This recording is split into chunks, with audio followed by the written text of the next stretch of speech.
Billy back here with Broship of the Nerds, and today I wanted to talk to you about Superman 2025, James Gunn's first film in the DCU. And I went with a friend of mine, and we saw it in Dolby Digital at AMC. And here's my experience. So we went in, got our tickets, and I was so tempted to get that popcorn container. It was like 30 or 35, and it was like a red newspaper stand that it actually, there was like a clip that when you opened it, it opened like a newspaper box. I was so close because Superman, Batman's my favorite in DC. So going into this, Superman, I wasn't my favorite, and here's why. It's because they always make him stronger and stronger and stronger and stronger, and it's very hard to relate to that because he just keeps getting stronger in a lot of iterations. Well, in this film, James Gunn managed to make him relatable. He, and my argument was always, if you're going to make Superman relatable, you need to have enemies that are a threat to Superman, not just ones that he walks all over or just easily wins. You need to actually give him a challenge, and they managed to do that in this film. Lex Luthor was brilliantly played in this film. The movie, without, I don't want to spoil like the whole story for you in case you haven't watched it, but I will say that they make Superman relatable by bringing out his human side, right? Even though he's not human, uh, he was brought here to this planet, to Earth, so he has adapted and become a regular person in a lot of ways. I liked that a lot. We saw a lot of different people. We saw a Green Lantern. We saw Hawkgirl, and we saw Mister. Um,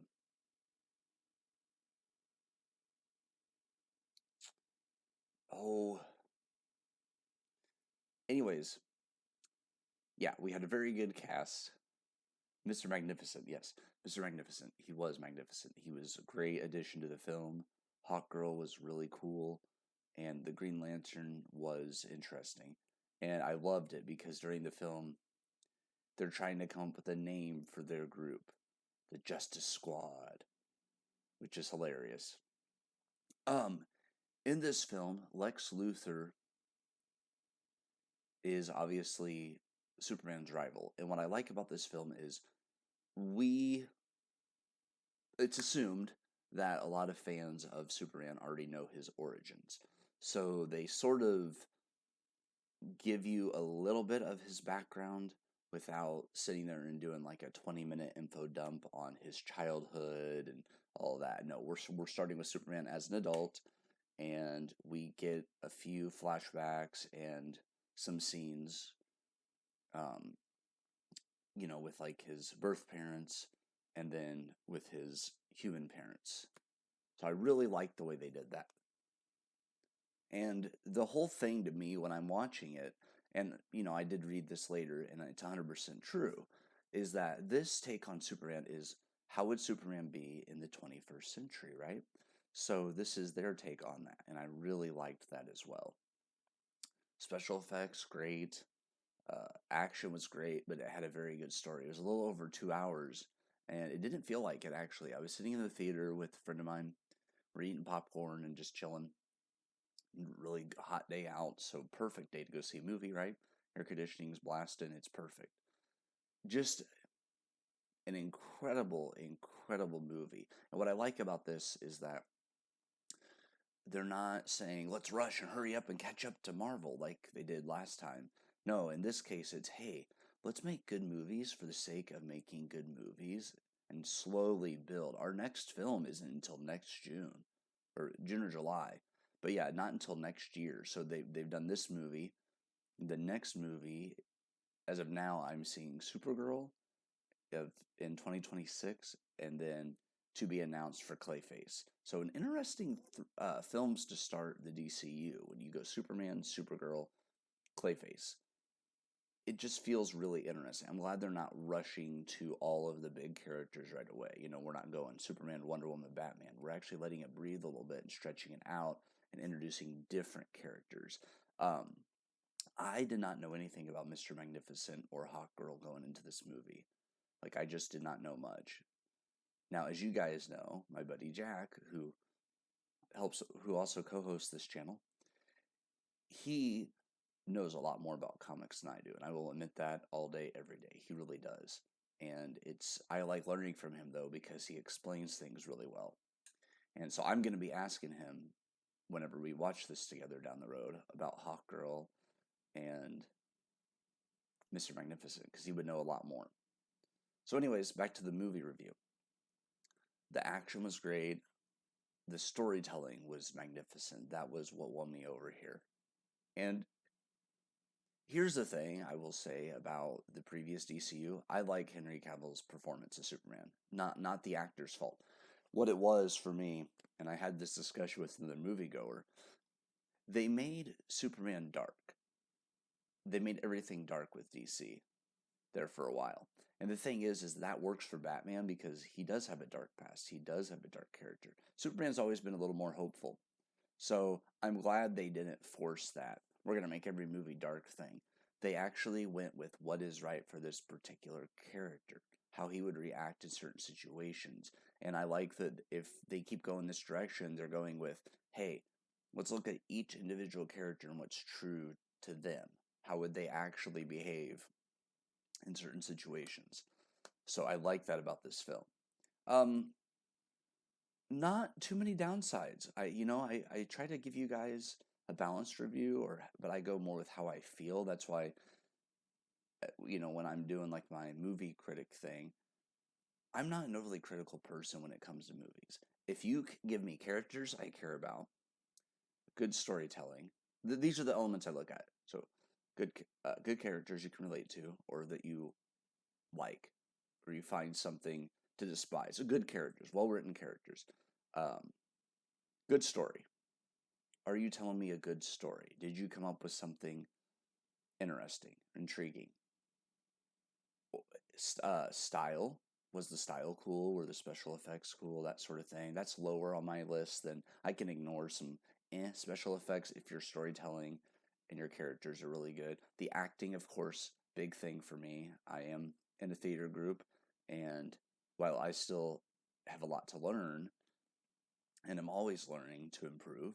Actually, it's funny. I think we as humans actually act more in real everyday life, and I think that's easier than on stage, because sometimes you need to keep your mouth shut, so you just sit there, take a big drink of water, and then pause and don't say anything. Like, you bite your tongue. And when you're acting, it's a little bit harder to make it organic sometimes, especially when you're still learning, like I am, and you're still new to it. But acting to me is big. Do I believe what you're selling? If you're sad, that doesn't mean you have to cry to sell that you're sad. You just have to have a facial expression, or the silence, or like you look like you're thinking. Like, to me, do I believe the emotions you're trying to give off? So those are some of the criteria I look at. And certain things, like, there are others that when they happen in a film, I'll try to point it out. But the acting in this was great. Storytelling was great. This, to me, when you go see something on the big screen, this is what the big screen was made for. This is a film that is meant to be seen on a big screen, right? So I would say, even if you're not the biggest Superman fan, like, I'll admit, I like Superman, but for me, it would be like Batman.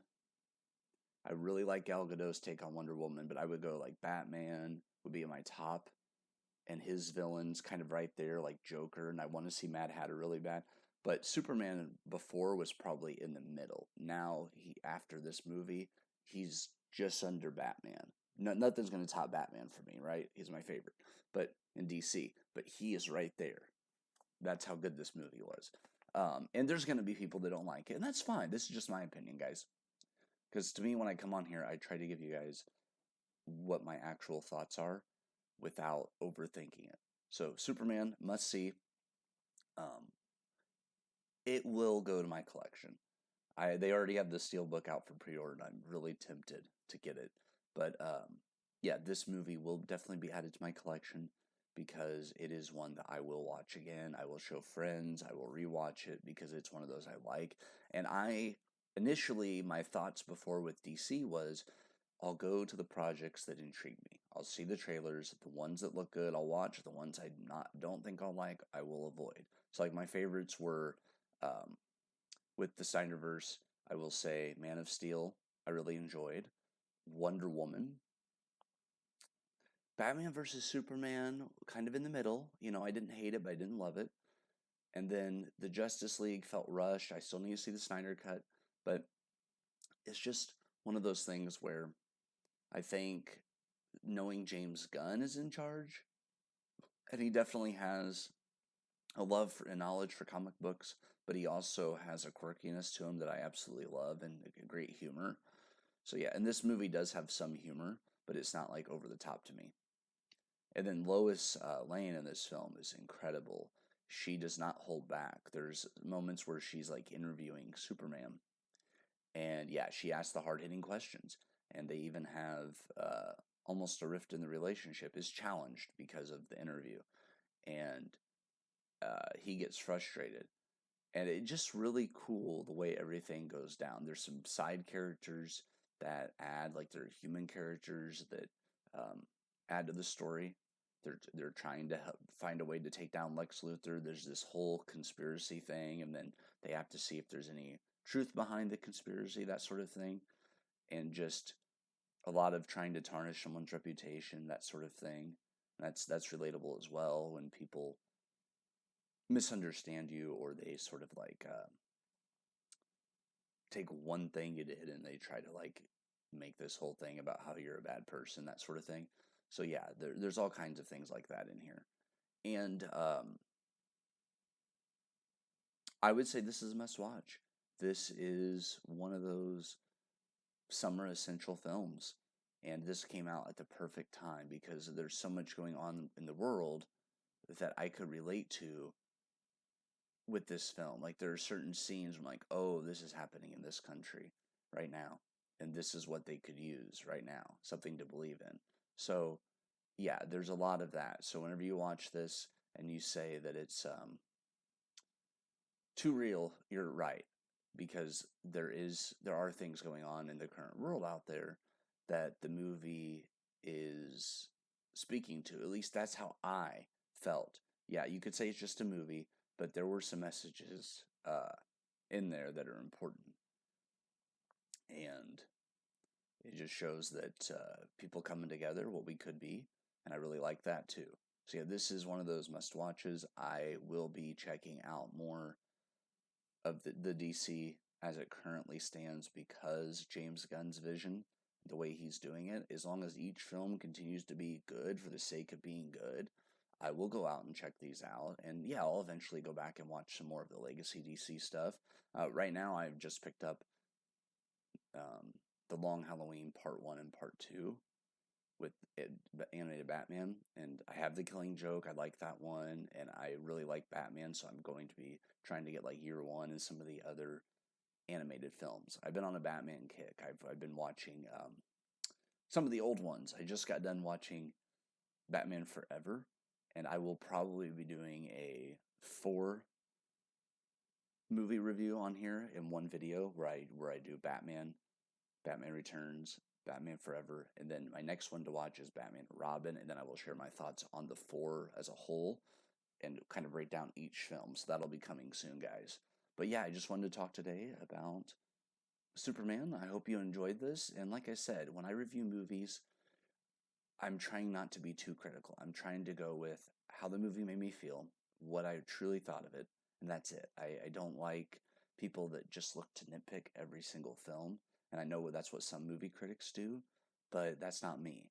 So when I review films, I try to be fair. And like I said, I would love to go to a film festival someday. That's one of my dreams, is be able to go to a film festival, talk to other movie lovers, pick their brains, sit down at dinner after watching movies all day and just discuss what we saw. I think that would be great. And uh, my friends and I, for my friends, what I would like to do is actually set up a film festival myself where we basically sit down and there's like a overall theme, like let's say it's slashers or it's comedies or whatever, and do like an all day movie day where we sit down and watch like we watch a movie, we discuss it. We watch a movie, we discuss it, and we do that with like 4 or 5 films in one day. So that's kind of another one of my goals that is in the works. So yeah, take care, and as always, Jack and I really appreciate it with you when you guys check out the channel, share the videos, follow, subscribe, I should say. Um, we really appreciate y'all. So this broship thing, honestly, is so much fun. Jack and I get to talk about things we want to talk about. That was the whole point of this channel. Is we talk about whatever topics come to mind. Wrestling, which I've been watching today, so look for more wrestling stuff too. But yeah, you guys take care.